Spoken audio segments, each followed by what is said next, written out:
54 Watt Streets in Lower Manhattan. We believe that this murder occurred between 2. Hi, good afternoon. I'm going to provide an update on a stabbing homicide that occurred inside. Many of you know who this individual that we're going to be speaking about. You know his identity already, but we called this press conference to make an appeal to law enforcement and communities around the country to just check to see if they've seen this individual or anybody had contact with this individual, because anywhere that he's visited, there's potential that there are other victims around the country, and we want to do our due diligence and make sure that we let communities around the country know that they should be aware of who this person is, and if they've had any contact or seen him in their community, they should call their local police department. But from there, I'm going to turn it over to our Chief of Detectives, Joe Kinney. Thank you.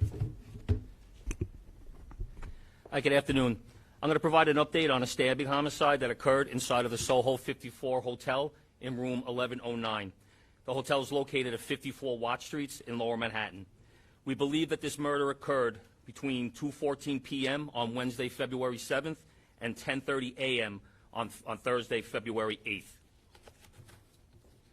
We have identified and have probable cause to arrest a male for this crime. Here is what we know so far. On February 8th at 10:30 a.m., the victim, Denise Olias Aaron Sabia, a female Hispanic, 38 years old, a resident of Queens with no criminal history, was discovered by hotel staff deceased on the floor of her rented room in 1109. EMS and patrol units responded to the scene, and she was pronounced dead at 10:47 a.m. The medical examiner's office later determined this death was caused by blunt force trauma to the head. A broken iron was recovered at the scene, and we recovered bits of plastic that were found embedded inside of her skull. Members of the 1st Precinct Detective Squad and Manhattan South Homicide arrived at the scene and began their investigation. Through video canvases, witness interviews, phone work, and tracking credit card usage, they were able to identify and obtain probable cause on our subject. He is Rod Noan Alman Soray. He is a male, 26 years old. The subject has no prior arrest history in New York. However, he has an extensive out-of-state arrest history. He has been previously arrested in Florida, Texas, and Arizona. His most notable out-of-state arrests include an April 2023 arrest in Sumter County, Florida, where he kidnapped and sexually assaulted a female. He was arrested on that charge and later posted his own bail, on that charge in September of 2023. On February 17th, 2024, just 9 days after our victim was discovered in New York City, he committed a knife-point carjacking in Phoenix, Arizona, where he stabbed his female victim. He managed to escape that scene. The very next day, in Surprise, Arizona, he dragged a female employee of a McDonald's into the ladies' room, held her against her will, and stabbed her several times. This time, he did not escape Arizona law enforcement. He was arrested in Scottsdale, Arizona, while driving a stolen car. While in the custody of Arizona law enforcement, he informs them that he is wanted for homicide in New York City and tells the cops that they should Google Soho 54 Hotel.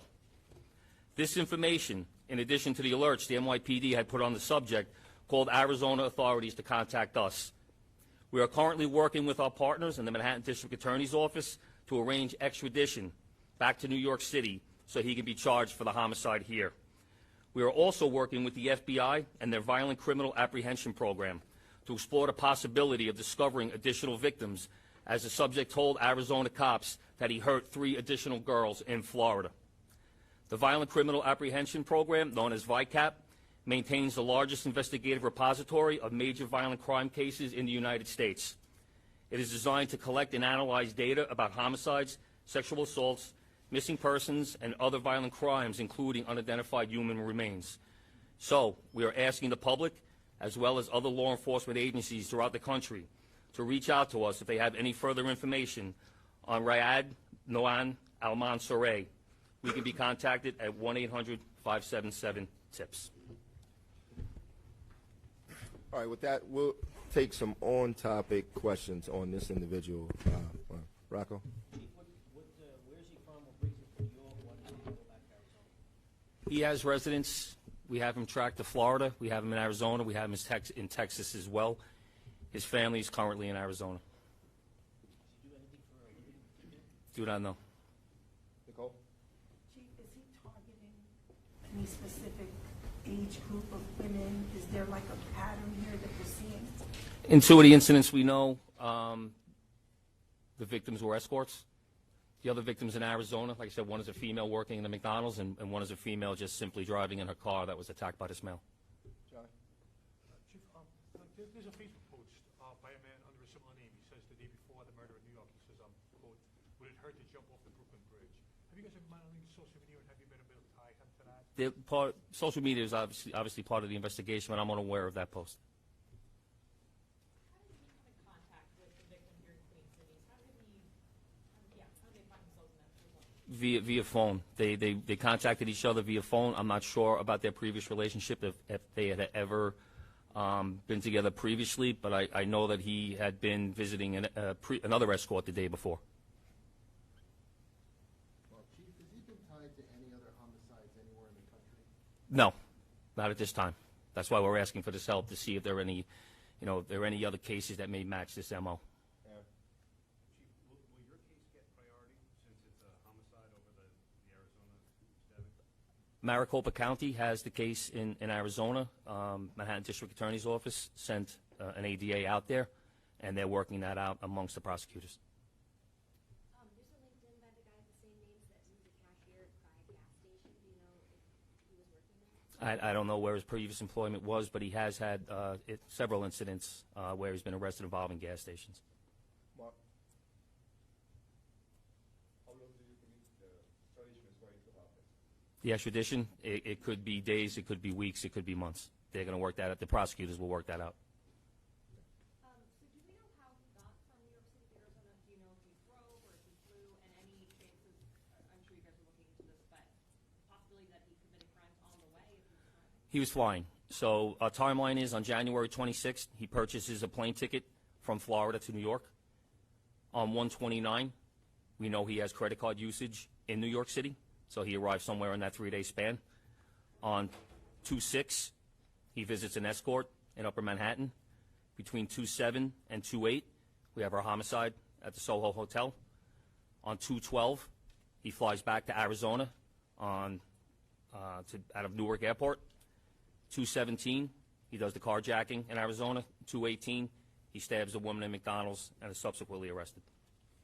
I'm curious, but the Florida, you said he posted bail, but are there outstanding warrants in Florida as well? He has one outstanding warrant, I believe, in Texas for a family offense, but he posted his bail in Florida. He's allowed to leave. All right, two more. Chief, have you been in contact with the escort from Upper Manhattan? Is there anything in the records for his prior arrests that talks about or discusses his hatred toward women, why he targets women, etc.? The majority of his arrests involved domestic violence and assault. And as far as the speaking to the escort up in Upper Manhattan, we have had contact with her. You have or you have not? Have.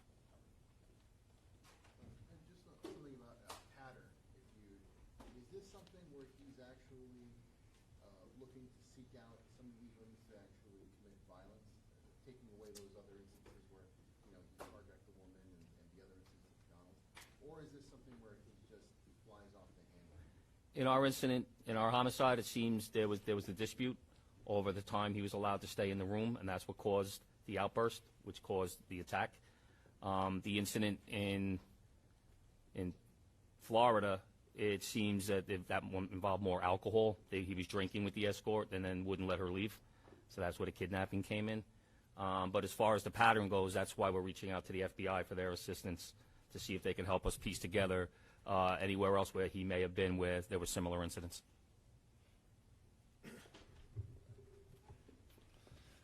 All right, thank you. On this particular incident, because as you can see how important it was, and just glad that Arizona PD got this maniac off the streets. So I know there was a couple off-topic questions. Most of them we will not get into, but they're. But Carlos, what do we have with? The Gucci. You want to just? So the Gucci incident that happened yesterday resulted in the theft of $58,000 worth of merchandise, and our FBI NYPD Joint Major Task Force is handling that case. John? Chief, is that case part of a We're looking into a crew that might possibly be doing this out of state as well.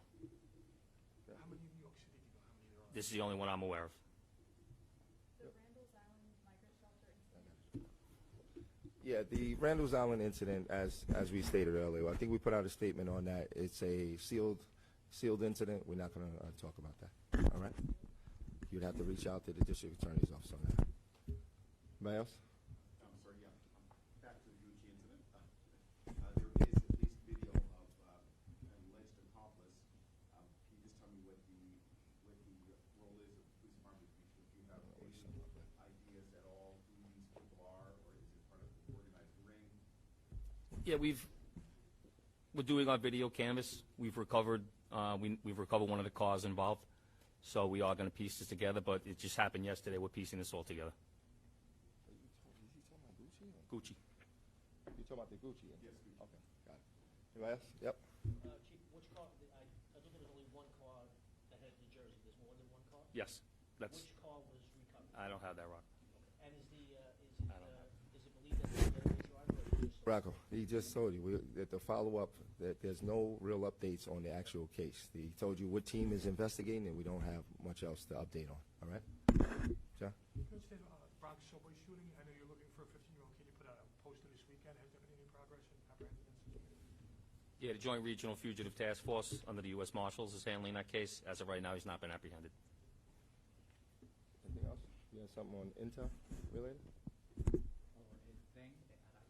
Yeah. Nobody? Okay. Regarding to the Trinity Aragua, NYPD confirmed the presence of the Trinity Aragua members in the city?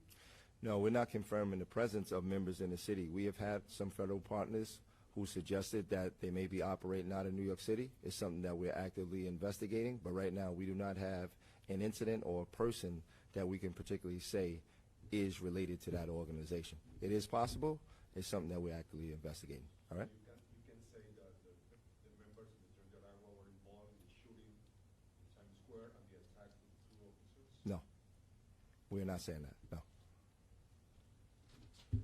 Just about this this gang, is there any talking about investigative efforts? Is there anybody you have in that country, kind of the way you guys are stationed in other countries, that would be able to say, or just provide intel, saying, okay, these gang members are from this, anything like that? Yeah, Mark, I talked to Commissioner Weiner earlier, and as you know, we just assigned a liaison down in Colombia, so that's going to help us a lot. But we've always had great relations with our federal partners, and we're getting solid information from them. And as I just said, they suggested that they could be operating out of New York City and New York State, but we just haven't had an incident or a person that we could particularly point to right now to say they are definitely part of that organization. It's quite possible. All right? So we'll keep investigating, and if it comes up, it comes up. All right? All right, thanks, everybody. February 8th at 10:30 a.m., the victim, Denise Olias Aaron Subject. He is Rod Noan Alman Sore. Arrests include an April 2023 arrest in Sumter County, Florida. Many of you know who this individual that we're going to be speaking about. You know his identity. Thursday, February 8th. We have identified and have probable